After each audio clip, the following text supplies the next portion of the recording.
E nessa noite quero trazer uma breve palavra para a nossa vida.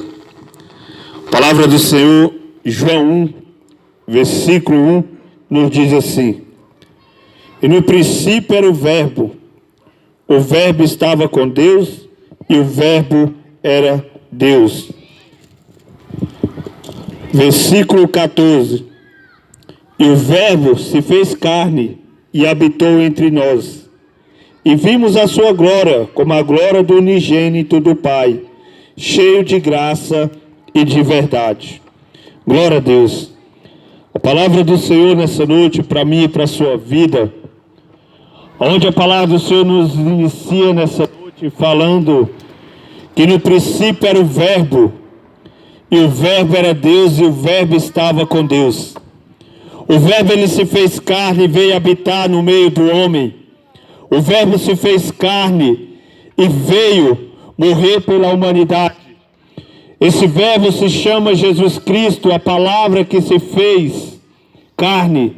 Cristo Jesus, o Cordeiro de Deus, aquele que tira o pecado do mundo. A palavra do Senhor fala para mim e para você nessa noite, que Deus, ele amou o mundo de tal maneira que ele enviou o seu Filho unigênito, o Cristo, que veio morrer pela humanidade. Meu amado, nessa noite eu quero falar para ti que Jesus Cristo, ele é o Salvador da humanidade. Ele é o Verbo que estava no princípio com Deus, e sem ele nada do que foi feito sem ele. Então Jesus Cristo é aquele que deu fôlego de vida, aquele que estava lá no começo e deu fôlego de vida para o homem.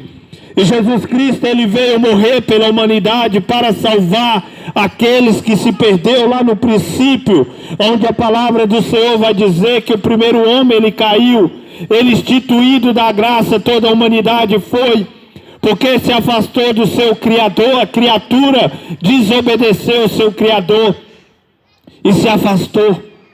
Mas o Senhor, quando o homem se afastou dele, o homem saiu daquele jardim, o Senhor, ele não desistiu do homem. Ele mandou o seu único filho para buscar aqueles que se perdeu. E Lucas 19, versículo 10 vai dizer que quando Jesus entrou na casa de Zaqueu, a multidão estava falando que ele entrou na casa de um pecador.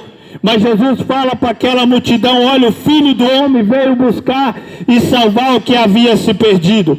Então foi necessidade Jesus vir morrer pela humanidade. Jesus, ele vir se entregar pela humanidade. O Cordeiro de Deus, o sacrifício perfeito. A gente sabemos que Jesus Cristo, ele como Cordeiro, a palavra vai dizer em Isaías, que ele levou sobre ele todas as nossas dores, todas as nossas enfermidades. O castigo que nos traz a paz estava sobre Cristo Jesus. Então aquilo que era castigo para mim e para você, nós temos a oportunidade de salvação e vida eterna. Nós vamos deixar esse corpo. Em qualquer momento desse nós vamos partir dessa terra, nós vamos partir desse corpo, mas para onde nós iremos? Para qual destino será da minha e da sua alma, meu amado? O nosso corpo tem uma alma, e essa alma, ela terá um destino, o destino da condenação e o destino da salvação.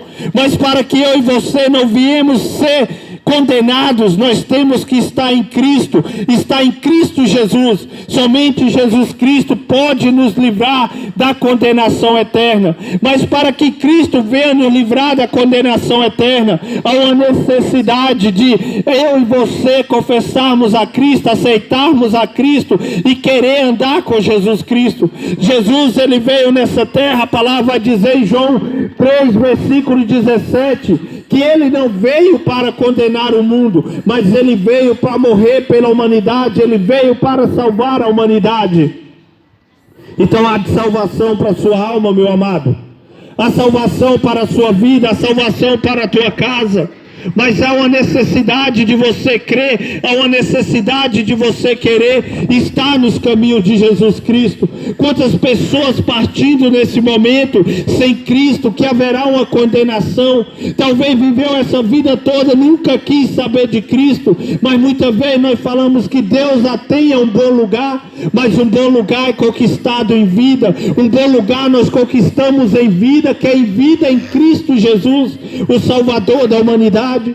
A palavra vai dizer em Daniel 12, versículo 2, onde a palavra nos diz que aqueles que morreram em Cristo vão ressuscitar para a vida eterna, mas aqueles que morreram sem Cristo Jesus, eles ressuscitarão para a condenação eterna.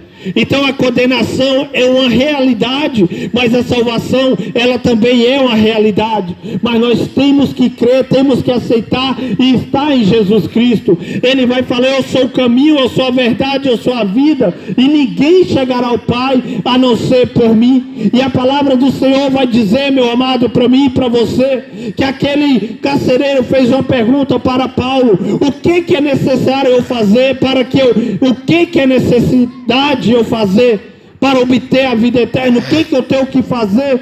Paulo vai falar: olha, crê no Senhor Jesus Cristo, que será salvo você e a sua casa. Então eu e você e sua casa, a minha casa sem Cristo, há uma condenação, mas há uma salvação também para a minha e para a sua casa em Cristo Jesus.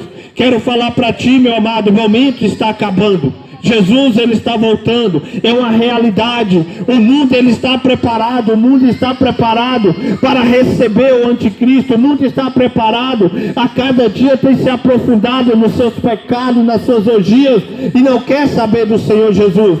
Mas haverá um juízo nessa terra, haverá uma condenação, porque a salvação veio, é Cristo, mas haverá uma condenação para aquele que não quer saber da salvação e da vida eterna. E o tempo é hoje, é agora. Amanhã pode ser muito tarde, porque o amanhã ele pertence a Deus, não pertence a mim, não pertence a você.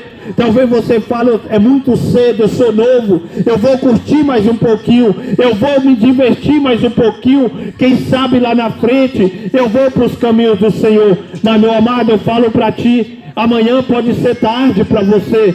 A palavra do Senhor vai nos relatar sobre o homem que ele cresceu o seu celeiro, porque ele juntou muita coisa nessa terra, ele juntou muitos bens materiais. A palavra vai dizer: louco, se hoje eu pedir a sua alma, para quem você a tem a sua alma? Então nós temos que preparar a nossa alma, o que o Espírito Santo de Deus venha nos convencer dos nossos pecados, das nossas iniquidades, para que nós viemos preparar a nossa alma para a salvação e para a vida eterna. O juízo de Deus virá. A palavra nos diz que seria como nos dias de Noé. Vai ver porque veio o dilúvio na terra. Vai estudar a palavra que você vai ver como nos dias de Noé. A palavra vai dizer que o Senhor mandou o dilúvio, mandou a condenação naquela geração, na geração de Noé. Foi por causa do pecado, foi por causa da iniquidade, e hoje não é diferente. A palavra diz que seria como nos dias de Noé, e hoje nós estamos vendo, meu amado, a iniquidade cada dia ela tem assolado, cada dia a iniquidade ela tem aumentado, e eu falo para você, e tudo isso é sinal do juízo de Deus que está vindo sobre a terra. Mas eu falo para você, meu amado, Noé, ele entrou na arca, Noé, ele entrou naquela arca, e ele foi poupado da condenação. E eu falo para ti nessa noite, meu amado, vai para Cristo Jesus, que você também será poupado daquilo que está vindo para o mundo. E eu falo para ti, o verbo ele já se fez carne, ele já veio habitar entre nós, mas agora o verbo, meu amado, o cordeiro, a palavra nos diz que a ira do cordeiro virá sobre a humanidade. Não é a ira minha, não é a ira do homem, mas é a ira do cordeiro. O mesmo cordeiro que morreu e ressuscitou, ele vai trazer a sua ira sobre a humanidade, porque não aceitou o sacrifício do Cordeiro de Deus. Que Jesus te abençoe nessa noite. E eu falo para ti, ainda há oportunidade, a salvação para a humanidade, e se chama Cristo Jesus. Seu Deus,